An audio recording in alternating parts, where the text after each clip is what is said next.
Oi, pessoal, tudo bem? Estamos aqui de volta, Diálogos com Dani, versão podcast.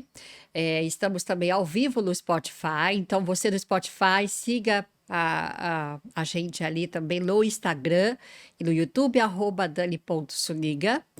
Se você estiver no Spotify, avalie o nosso Spotify, de preferência com 5 estrelas, para que essa mensagem possa chegar a mais gente. A minha alegria hoje é imensa. Eu consegui trazê-la aqui comigo, doutora Cilara Spila. Sou uma grande admiradora do trabalho dela. Doutora Cilara é uma médica pediatra, muito atuante, principalmente nas redes sociais, conhecida, ao meu ver, com a sua didática, e o seu conhecimento que faz com que a gente pense sobre as informações que ela tem para nos compartilhar. Cilara, muitíssimo obrigada. Obrigada a você, Dani. Eu que fico muito feliz com esse convite. É sempre uma alegria enorme poder falar sobre a infância, conversar sobre as crianças, sobre a saúde delas. Isso para mim é realmente uma alegria, viu? Que bom, Enorme. que bom.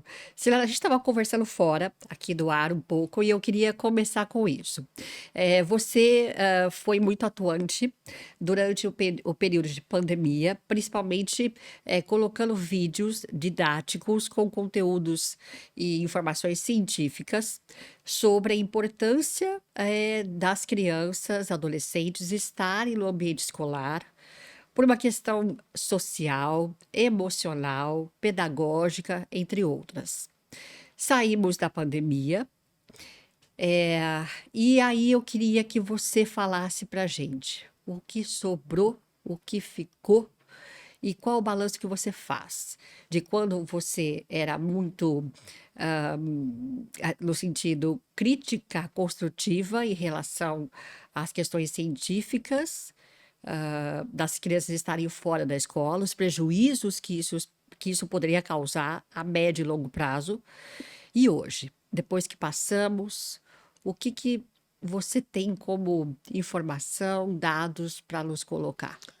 Olha, Dani, infelizmente a gente viveu um período nebuloso na vida das crianças em termos de educação, desenvolvimento emocional, como você bem mesmo colocou. E hoje a gente tem aí no dia a dia os reflexos de tudo isso.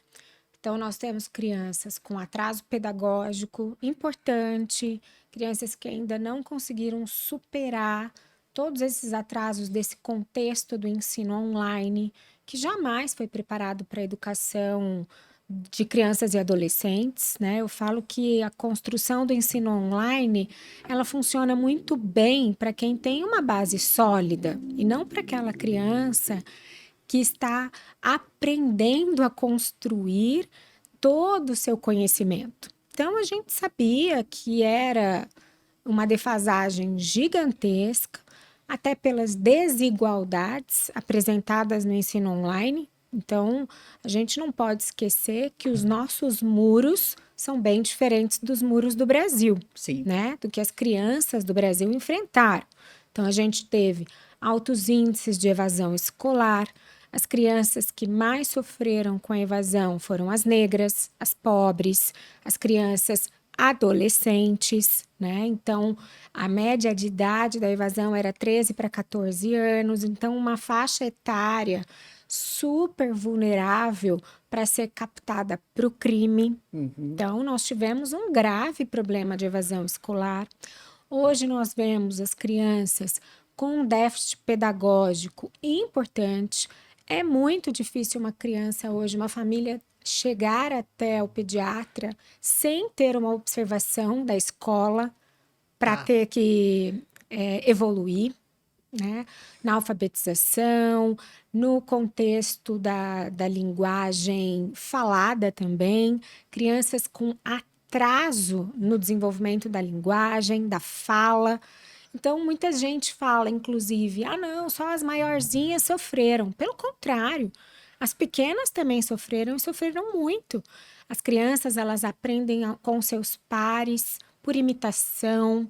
Então, as crianças pequenas, todas hoje, tiveram algum impacto de atraso na fala, de atraso na socialização, uma retração e uma timidez muito evidente em idades precoces, né?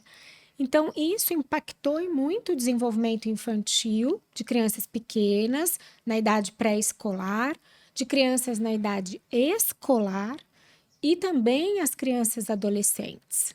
Então, nós estamos hoje lidando com situações que não podíamos imaginar que fôssemos lidar por um reflexo do fechamento das escolas e também do déficit da socialização, que foi aquela criança pequenininha, que apesar dela às vezes não ir para a escola, mas ela foi impedida de conviver com outras crianças em parquinhos, em playgrounds, de aprender por imitação com outras crianças, a terem outras vivências, vivências inclusive com seus próprios familiares. Então, nós temos hoje um problema muito grande para resolver. Eu falo que os consultórios de fonos, otorrinos, psicólogos, neuropsicólogos, de neuropediatras e de pediatras estão abarrotados desses problemas para resolver, né? Por causa dessa falta, eu acho que foi de política pública mesmo, né? Foi uma falta de uma política pública que soubesse lidar com aquele momento que a gente estava vivendo. E é engraçado, né, Silara? Porque lá atrás nós não tínhamos o tamanho dessa dimensão. E por outro lado, você tá colocando uma questão que eu acho interessante, porque muitas vezes alguns pais vão ao pediatra, né, com alguma queixa do filho, trazido pela escola, mas num cenário que atualmente nós nunca vivemos. Então, a gente percebe que, por conta de alguns atrasos, mediante essa falta de socialização, a questão pedagógica, faz-se o uso muito, talvez, vou usar essa palavra sem querer ser grosseira, eloquente de medicações que será que são realmente a melhor solução? Nesse ponto, eu acho que eu vou discordar um Tá, pouco. diga, pode falar. Porque, assim, a medicação, né, principalmente na infância, Certo, ela tem uma certa cautela na prescrição, tá, né? Então, psicólogos, neuropsicólogos, o neuropediatra, ele vai acabar medicando a criança caso testes, né? tá, Neuropedagógicos, né? Avaliações neuropedagógicas, avaliações neurológicas sugiram um diagnóstico tá, para aquele atraso. certo, Então, um déficit de atenção, uma hiperatividade ou uma hiperatividade com déficit de atenção. certo, Aí a gente tem um diagnóstico clínico e tá, essa criança com certeza piorou muito durante a pandemia, né? certo, Essa criança hoje está pagando o preço muito mais alto do que aquela criança que por acaso não tem um diagnóstico tá, e isso traz um atraso, claro, mas ela é muito mais capaz nesse sentido de apoio não medicamentoso de certo, compensar esse atraso. Existem crianças que precisam do apoio medicamentoso, certo, né, para poderem conseguir, inclusive, serem estimuladas de forma adequada através de terapias para evoluírem e superarem os seus possíveis atrasos. Então, aí a gente tem que definir, diferenciar as crianças que têm um diagnóstico de uma doença, de uma necessidade especial, que precisaria de uma medicação, e outras que não precisariam. Aí a gente poderia falar das doenças psicossomáticas, né? As diga, doenças Silara. emocionais, né? Sim, Depressão, ansiedade. Aí sim, pode ser que a gente tenha hoje crianças precisando tomar medicações para ansiedade, para depressão infantil, porque a pandemia foi um grande gatilho. certo, Então, nós não sabemos se essas crianças evoluiriam em algum momento da vida com certo, algum transtorno depressivo, de ansiedade, insônia, nós não sabemos, tá, mas naquele momento aquelas crianças sofreram um gatilho na pandemia que possa ou não ter apressado as coisas, certo, adiantado. E aí sim, a gente teve uma gama altíssima de crianças e adolescentes com depressão infantil, mas depressão mesmo. E a gente não está falando de criança tristinha, não. Certo. Estamos falando de crianças deprimidas, E né? quais são os sinais A de depressão depressão é uma infantil? tristeza profunda, uma rejeição dos colegas e de si mesma, uma inabilidade de conviver com as outras crianças, a somatização de sintomas orgânicos, então dores que surgem, que são incapacitantes, para quê? Para que a criança fuja daquela situação, Certo. crises de ansiedade, então a criança expressando mesmo sintomas de taquicardia, medo excessivo, crises de choro, ao serem expostas a uma situação que pudesse causar nelas o pânico, né? O medo da morte, o medo de perder alguém. Então, as crianças não souberam lidar com isso, né? Foi muito falado, muito propagado. Ah, fique em casa, você pode passar o vírus para o seu vovô, você pode passar o vírus para o seu irmão que é doente, para sua mãe que tem um problema de saúde. Muitas crianças não tinham habilidade emocional para escutarem aquilo. Isso foi difusamente propagado, inclusive em escolas, Sim. né? Então, eu tive vivências pessoais, né? Na escola que os meus filhos estudavam, que se falava sobre isso o tempo todo, amedrontando as crianças, não saiam, não vão para os parques, os hospitais estão lotados. E para mim isso foi um absurdo, né? Eu não consigo compactuar com isso, porque quando a gente pensa em saúde infantil, jamais você pode colocar esse tipo de assunto dessa maneira, abordar isso dessa forma com a criança. Então, a gente realmente sofreu muito e a gente não viu aqui, infelizmente, uma mobilização. A gente via ações isoladas, né? Algumas escolas, alguns educadores, alguns diretores. A gente teve aí aquele grupo, né, no Instagram que foi muito forte, Sim. o Escolas Abertas, Exato. elas foram muito importantes nesse momento da pandemia, mas você vê, foi um grupo de pais, partiu de uma ideia, de uma iniciativa dos pais. A gente não teve uma iniciativa governamental, seja ela federal, municipal, Estadual. estadual, nós não tivemos disso. Eu não vi um conjunto de escolas, né, particulares e municipais, estaduais unidas, né? Era um grupo de escolas particulares que se uniram para falar a favor da volta às aulas, mas cadê o conjunto, né, da obra? Para que a gente pudesse olhar para aquelas crianças naquele momento de fragilidade e tentar resolver esse problema. Isso não aconteceu. Pelo contrário, nós vimos escolas se utilizando daquele momento para fazer transformações, para se utilizarem e expressarem os seus valores políticos, os seus valores morais, Ideológicos. Sim. ideológicos, e não pensar na criança em si, no seu contexto, sabe? E isso foi muito violento para nós pediatras, inclusive todos os pediatras, eu acredito que nas redes sociais se manifestaram, Sim. né? Sim. Nós tivemos o grupo de Lugar da Criança na Escola, inúmeros pediatras que se uniram, porque era nítido o que nós estávamos vendo no dia a dia e o que o mundo mostrava, né? Os trabalhos que mostravam o tamanho do adoecimento das crianças. Certo. E aí, pensando aí, falando pós-pandemia, claro que muita coisa mudou, mas as outras continuam iguais. Se eu pensar em termos de cuidados, na primeira infância, e também depois ali mais na adolescência, eu enquanto pai ou mãe, quais são os cuidados, principais que eu preciso observar, seja em termos de saúde física e saúde emocional na criança? Quando eu percebo que alguma coisa vai errado, Cilara? Mas você se refere à questão pedagógica, Emocional, emocional? principalmente. É, Olha, Dani, as crianças, elas costumam ser muito sociáveis, certo. né? A socialização delas entre elas é maravilhosa, na maioria das vezes, né? Então, elas se sentem felizes e confortáveis quando elas estão umas perto das outras. Certo. Então, os pais precisam observar mudanças comportamentais. Então, aquela criança que passa a se isolar, aquela criança que, por exemplo, o professor informa, por isso que a escola é tão É tão importante, importante, sim. né?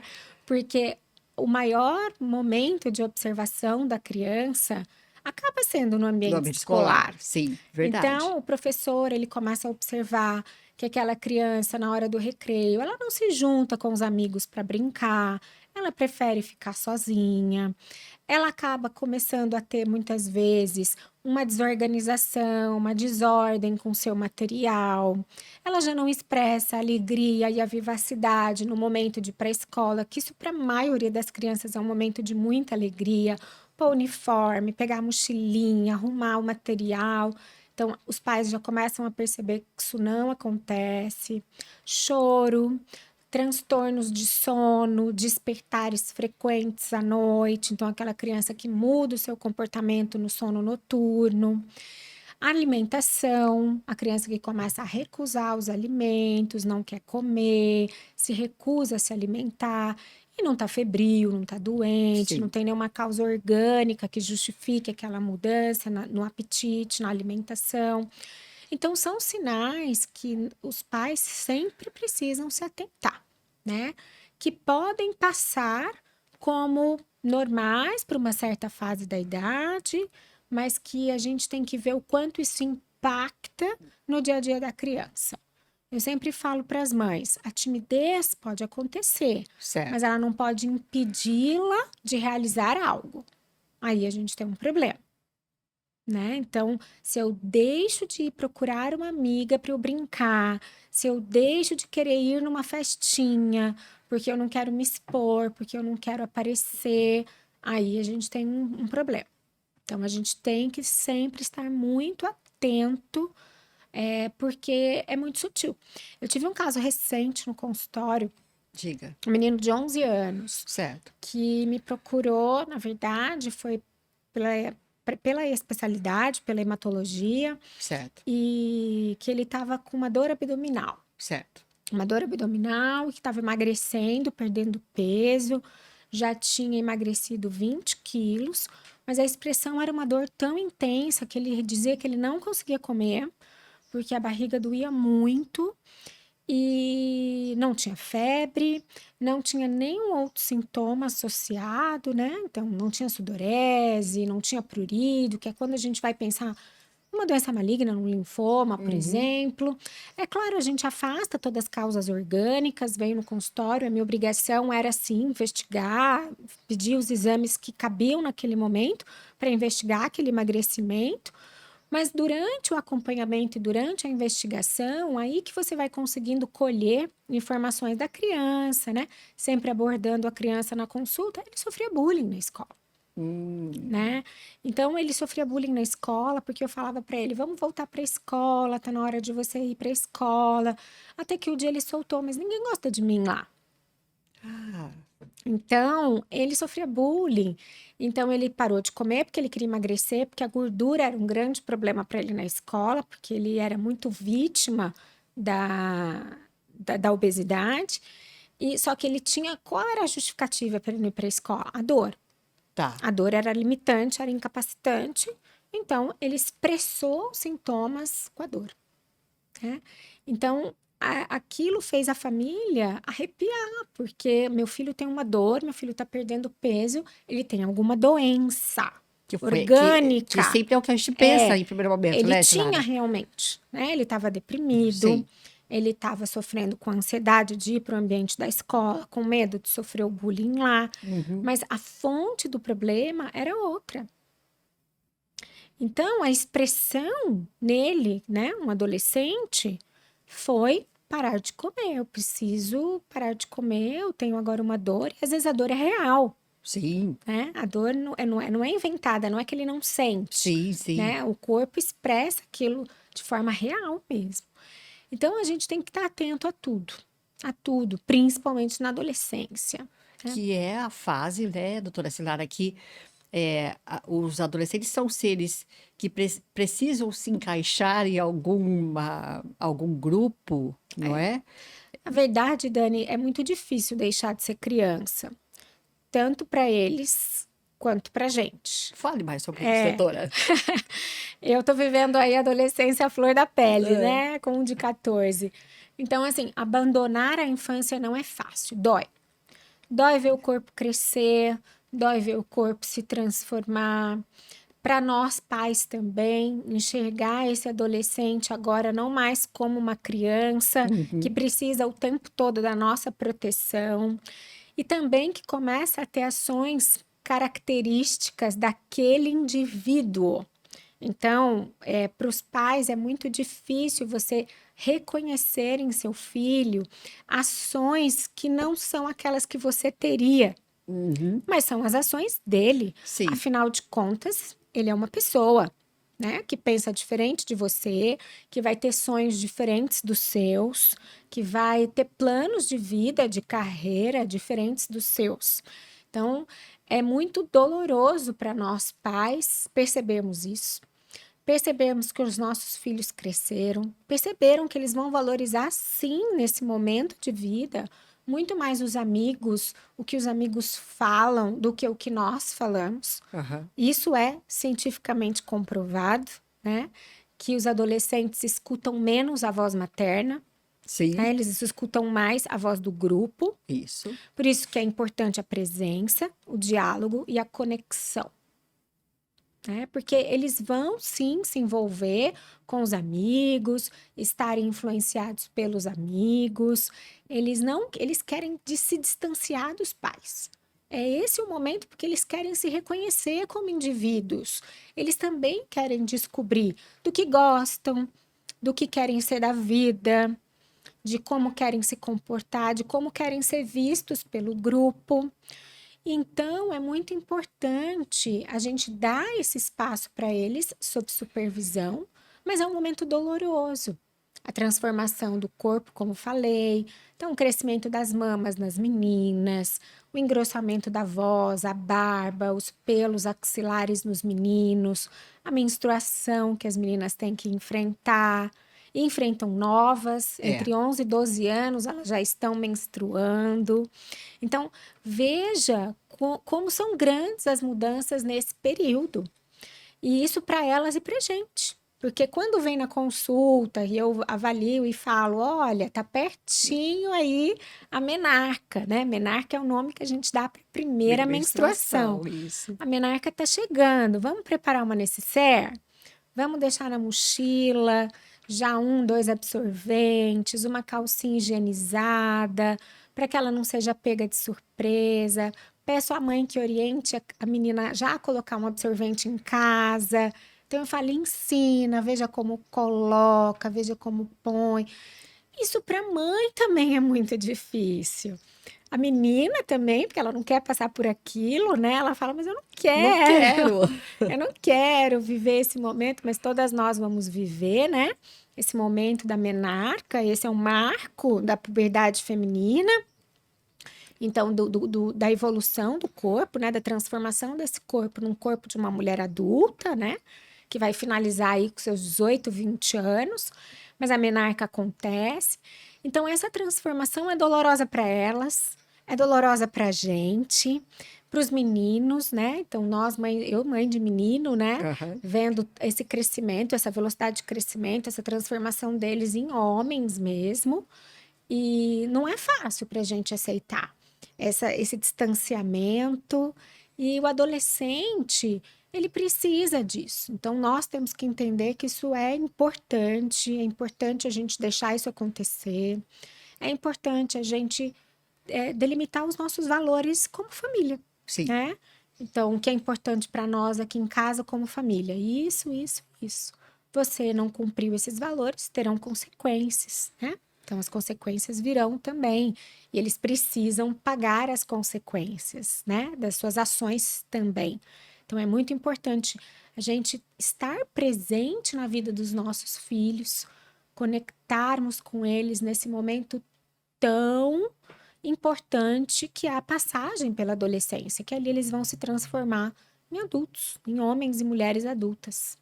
E é interessante que você está falando, doutora Cilara, que é, existem vários estudiosos, pedagogos, justamente falando isso, né? Que existe uma necessidade de certo distanciamento, mas vigiado por conta da adolescência, aonde você bem colocou, eles vão precisar viver, né, as próprias dúvidas, Experiências. experiências, mesmo que nós dissemos, olha, por esse caminho talvez não vai dar certo, mas eles precisam vivenciar, sentir, experienciar realmente, né?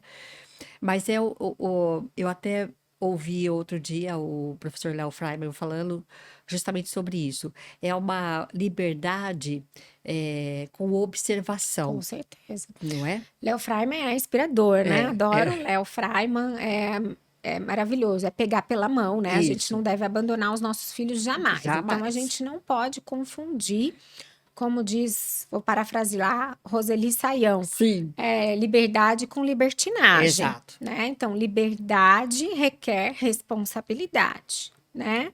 Então, a gente vai dar liberdade com responsabilidade, com valores, com consequências para atos e ações que, porventura, fujam do que nós combinamos como família. Certo. Então, isso é muito importante na adolescência, mas nós, pais, temos obrigação de vigiar os nossos adolescentes. Mas não é vigiar no sentido de ficar colocando uma câmera, sabendo onde ele está, o que é que ele está fazendo ali. Sim, sim, Você tem que saber com quem seu filho anda, onde ele vai, que horas ele volta, os combinados precisam ser cumpridos.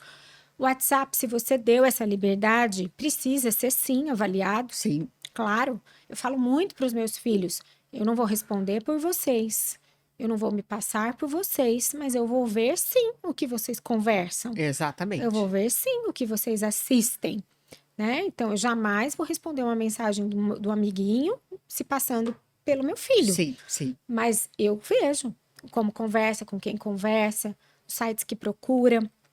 Então, a gente tem que estar atento a isso, né?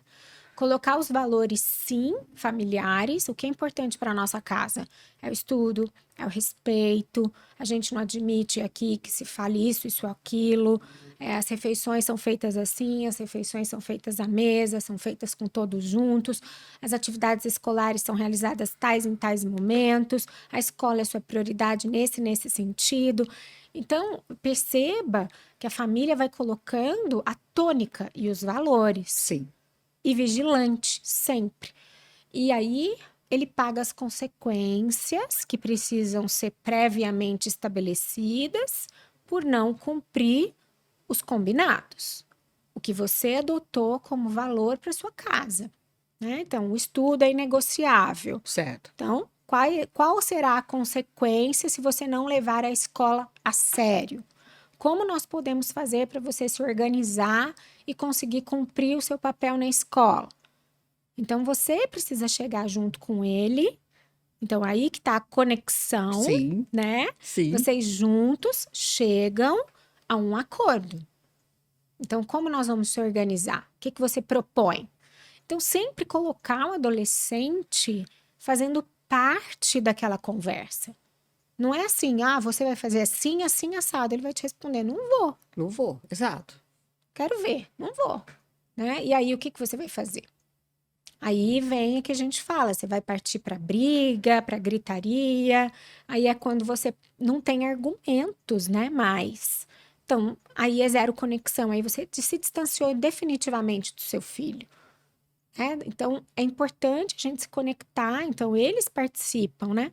E aí, se você não cumprir, o que você acha justo como Como consequência para isso, consequência de não ter cumprido o né? combinado, exato. Exato, e isso tem que ser colocado antes, né, Dani? Sim, antes. E eu vejo, por exemplo, doutora, alguns pais que, por vezes, não querem assumir esse papel porque vai ser colocado como pai chato, a mãe Ai, chata. que bom, né? Né? Que bom, que É, ótimo, né? exato. Eu sou bem chata, eu Eu escuto isso também. todo dia. Ai, como você é chata. Então, o Léo tá falando isso esses dias, né? Se você é mãe chata ou pai chato, maravilha, você tá no caminho Tá no caminho certo. certo. Essa é a minha função de mãe, eu falo muito isso.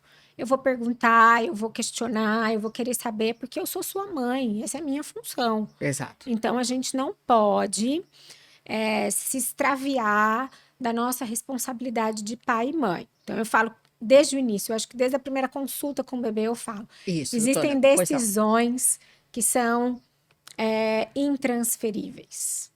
Elas são do pai e da mãe. Existem ações que são intransferíveis. Não tem como a gente transferir para outra pessoa. É Certo. nós, né? É nós não, somos nós. Somos nós, sim, sim. Somos nós que temos que tomar essa decisão. Então, é importante a gente saber disso, porque educar dá muito trabalho. Muito. Eu Muito, falo que doutora. nós passamos mais por momentos de frustração da vida, Sim, no nosso maternar, do que por momentos de alegria. Nós temos muito momentos de alegria, mas sim. nós somos frustrados demais. Por quê? Porque também a gente coloca nossas expectativas neles. E eles Sim. são, como falamos, outras Outras pessoas, pessoas outros indivíduos com vontades, angústias, perspectivas diferentes da da nossa. nossa. Né? Então a gente tem que alinhar. Então a gente tem que educar, porque como fala Léo, não educar dá mais trabalho, Dá mais trabalho ainda, muito doutora. mais, Sim, sim. né?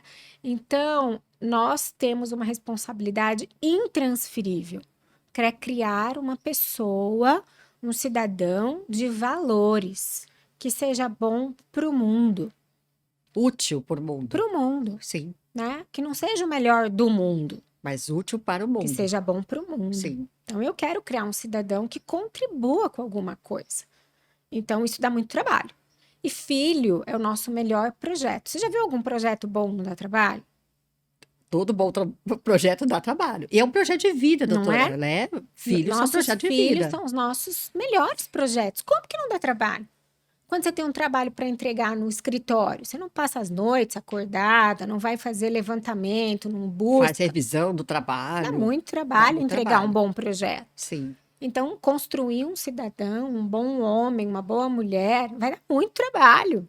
E se a gente larga a mão, a gente com certeza vai colher um extravio no caminho. Então, desistir não é uma possibilidade, jamais pode ser. A gente tem que seguir em frente sempre. Então, é um recado importante para pais de adolescentes. Desistir Você não acha que é sim? uma opção, Importantíssimo, né? doutora. Porque dá vontade. Às vezes tá. Dá vontade de jogar tudo pronto, falar, eu não quero nem mais saber disso aqui.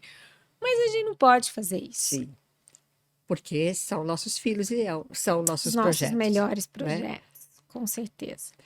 Doutora, mudando um pouco de assunto, gostaria de colocar, mas só no intuito de informação e conhecimento, porque pelo menos a minha maneira de enxergar, né, é essa. Eu, ah, eu sou muito favorável à questão das vacinas, Uhum. todas elas. Sempre fui uma pessoa que minha mãe, né, meus pais, na verdade, sempre vacinaram a gente com todas as vacinas à época Disponível. possíveis e imagináveis. Outro dia eu fui dar a vacina de HPV no postinho. A enfermeira pegou a carteirinha dos meus filhos e disse: Isso aqui é uma. Como que ela usou uma palavra que me foge? Ostentação, ela Uhum. disse, né? Isso é uma ostentação, né? Tamanha a quantidade de vacinas aqui.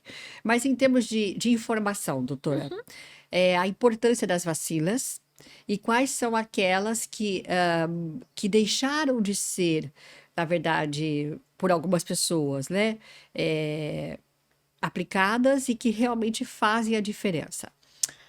As vacinas, elas mudam o curso das doenças, né? Elas mudaram o curso das doenças na humanidade. Certo. Veja varíola, veja tuberculose, veja hepatite, veja tétano, né? O mal dos 7 Sim, dias, sim. né? Que as crianças morriam. Então, não tem como não ligar a vacina com vida, Certo. com saúde, com futuro, com oportunidade de viver Sim. e viver plenamente, sem sequelas. Tá. Porque muitas doenças podem não matar, mas podem trazer sequelas Sequelas. muito graves. Então, vacina para mim significa isso, significa oportunidade de futuro pleno, né? Então, não tem como um pediatra ser contra a vacina. Certo. Então, a missão dos pediatras é vacinar o mundo. Essa é uma missão nossa, tá? Então, nós temos que ser muito fiéis a essa promessa, porque não tem como falar de vida sem vacinação. Há muito tempo vem crescendo esse movimento anti-vacinas. Isso já era um alerta da Organização Pan-Americana de Saúde, Tá. que os movimentos anti-vacinas crescem a cada dia, a cada década, né? Ele era muito frequente na Europa, nos Estados Unidos, então a Europa sofre já há muito mais tempo com a onda anti-vax, os Estados Unidos também que o Brasil. E aqui na pandemia a gente viveu, sim, uma onda anti-vax muito grande. Vivemos ainda, né? Vive ainda, doutora? Os reflexos Sim. disso, pelas baixas coberturas vacinais de todas as vacinas. Então, infelizmente, nós estamos com menos que 70% de cobertura vacinal em todas as vacinas. Nossa, doutora. É. Muita coisa. É muita coisa, né? Então, isso é o reflexo dessa onda anti-vax, que muitos falam: ah, não, eu só não vou dar a vacina da Covid. Tá. Isso não é verdade. Essa hesitação vacinal, ela vem hoje para o Brasil. O Brasil hoje enfrenta esse problema que nós não enfrentávamos, e hoje a gente enfrenta um problema grave de hesitação vacinal. Então, a última campanha de gripe no estado de São Paulo, o que aconteceu esse ano, Sim. ela foi prorrogada inúmeras vezes, verdade. porque não se atingia a meta por faixa etária. O único grupo que atingiu a meta foram os idosos. Então, o grupo de idosos foi o único que atingiu 85% de cobertura. Crianças menores de 5 anos ficou ao redor de 65% e gestantes 60%. Pasmem, gestantes. Nossa, doutora. Coqueluche em gestantes 65%.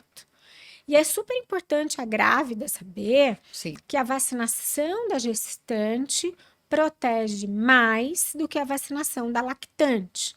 Então, doutora? eu protejo muito mais o meu filho tomando as vacinas grávida, a partir da 33ª, 34ª semana de gestação. Eu garanto títulos de anticorpos maiores e mais duradouros, até ao redor de 8 semanas de vida, do que a lactante. Então, eu tomar vacina da gripe grávida, eu estou protegendo muito mais meu filho do que eu tomar a vacina ou amamentando. Nossa, eu não sabia disso, doutora. Por isso que a vacinação da gestante é tão importante. E é claro, não tenha dúvidas, que a hesitação vacinal nas grávidas está maior na vacina da Covid. Tá. E como nas crianças também. Mas as taxas, devido a essa onda anti-vax, né, que ficou muito evidente com a vacinação da Covid, as taxas vacinais estão baixas para todas as vacinas. E isso se reflete nos surtos de sarampo que nós tivemos o ano passado, que ainda estamos vivendo. Isso se reflete nos casos graves de meningite que nós tivemos ano passado. Nós tivemos mais de 1.000 casos de meningite pneumocócica em menores de 1 ano. Isso é uma taxa altíssima. Então, a gente não pode desconectar a onda anti-vax da Covid com as outras vacinas. O reflexo está aí para quem quiser ver. Os dados estão publicados pelo Ministério da Saúde. E aí a gente vai pagar um preço muito alto. Inclusive, doutora, uma curiosidade, a da poliomielite também as pessoas estão tendo resistência? Todas as vacinas. Todas. Polio, hepatite, HPV, hexavalente, pneumocócica, todas as vacinas. Puxa vida. HPV, para você ter uma ideia, a HPV quadrivalente, que é a que está no sistema público de saúde, a adesão da segunda dose por idade não chega a 30%. É muito É baixo. muito baixa, É muito doutora. baixo. Pensar que a gente tem uma vacina que protege contra o câncer.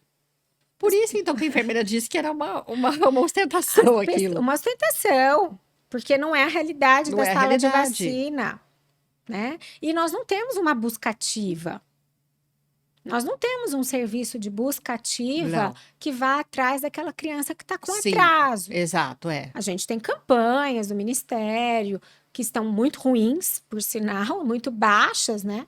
Você não escuta mais falar, vamos fazer campanha, dia D disso, dia D daquilo. É, não. Diminuiu muito, Sim. né? Zé Gotinha quase que está em desuso falar do Zé Gotinha, É, do negócio né? é verdade. É, Não é? sim. Então, as famílias vão se esquecendo das vacinas.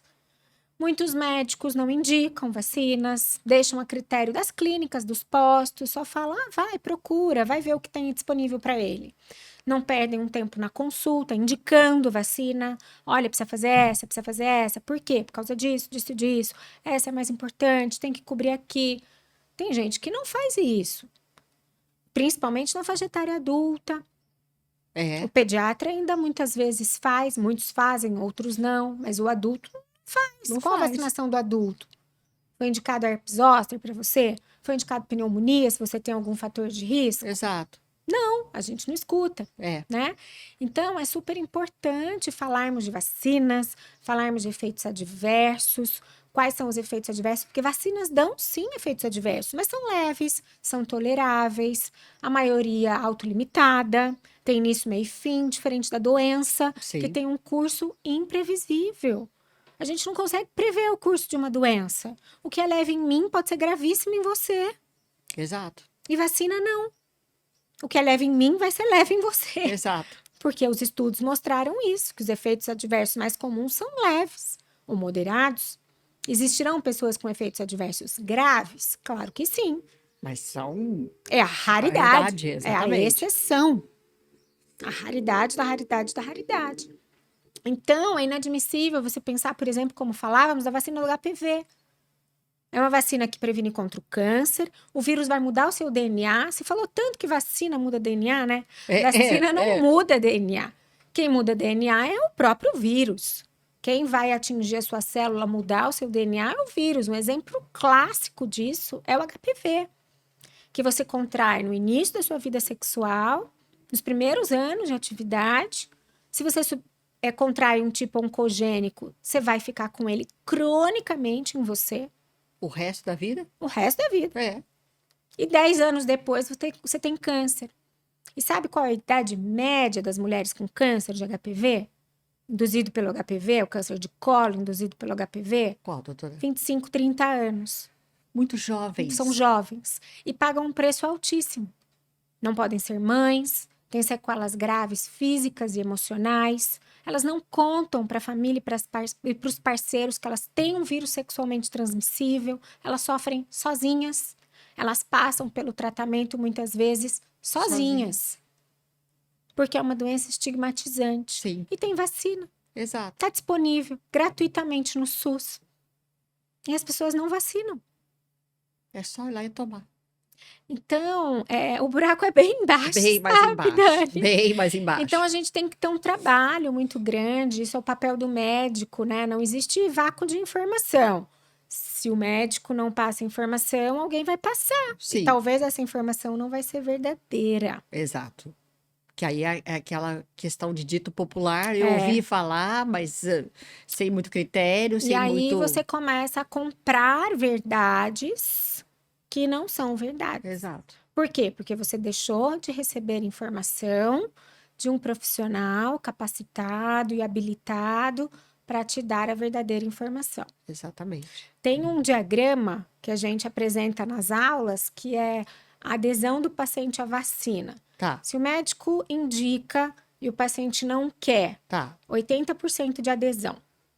Tá. Se o paciente quer e o médico não indica, 20 a 25% de adesão à vacinação. Tá. Se o médico não quer e o paciente não quer, é 0% mesmo.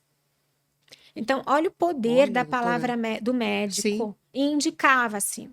Porque se você vem com desejo de tomar e eu digo para você, Dani, não toma, você não vai tomar. Você não vai. Exatamente. Agora, se eu te indico, mesmo você não expressando desejo, Você vai pensar sobre você isso. pensa sobre Sim, isso e a chance de você se vacinar é altíssima, 80%. exatamente. Interessante, doutora. Então, é fundamental essa educação em termos de vacinação. Que é o conhecimento, né, É o doutora? É conhecimento, o conhecimento. com certeza. Porque a ignorância, no sentido literal da palavra, nos traz muito prejuízo, Com né? Por certeza. não conhecer. Doutora, veja só. Conversa boa passa rápido. Passa, voa. Estamos caminhando para o final. Tem alguma consideração que você queira fazer que eu não tenha perguntado, mas que você julga interessante? Ou alguma mensagem final que você queira deixar a quem nos está assistindo agora ao vivo, quem vai nos ouvir depois? Eu acho que a mensagem mais importante que eu, como pediatra, né, gosto sempre de falar para os pais é que, assim, sejam presentes, né, na vida dos filhos de vocês, porque a infância, o terreno é muito fértil. A gente tem que semeá-lo, Sim, né, com valores, com educação, com conexão e presença física também, física. né? As crianças precisam da nossa presença física, né? O pai estar ali para ela, a mãe Sim, estar ali para ela, criar memórias, é o que a gente leva da vida, né? A gente precisa realmente trabalhar, eu também acho que todos sim, nós precisamos, é importante para nos sentirmos bem.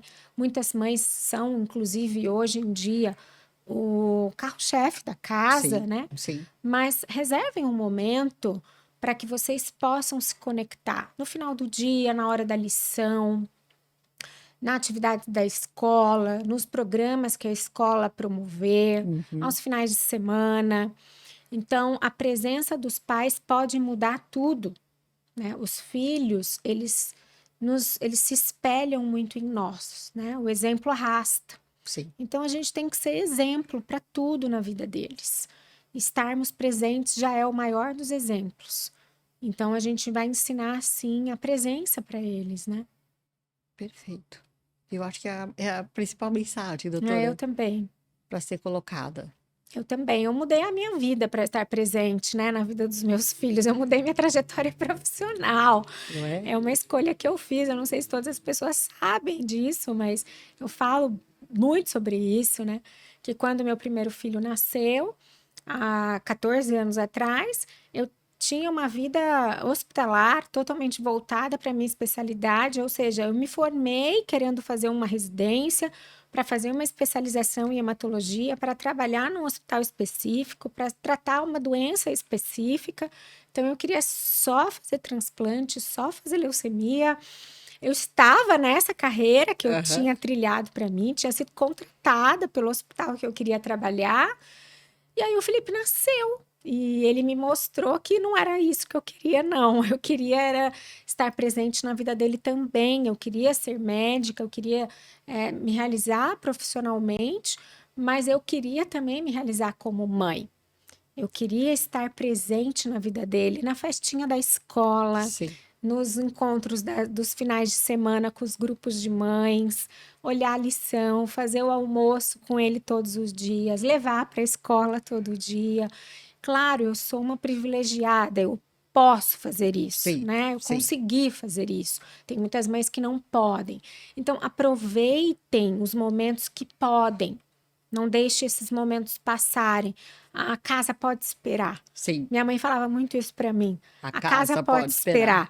Então, aproveita esse momento que vocês estão vivendo com eles e vivam de verdade. Porque passa. Logo Passa. crescem, por mais clichê que possa parecer, né? Eles crescem rápido. Eu sempre falo, na infância, os dias são longos demais, mas os anos são muito curtos. É, Então, o dia parece não ter fim, é, mas os anos passam muito rápido. Então, a gente tem que aproveitar e viver junto com eles isso. muito bom. Pessoal, vamos ficar com essa mensagem inspiradora de doutora Cilara Spila. Ai, olha, eu acho que para mim foi um divisor de águas, espero que para vocês também. Doutora, vamos brindar a Vamos, a saúde, nossa aguinha aqui, a né, nossa Dani? saúde. Obrigada, Saúde. doutora. Obrigada a você Obrigada. mais uma vez, tá? Até. Até. Tchau, gente. Obrigada. Até o próximo Diálogos com Dani.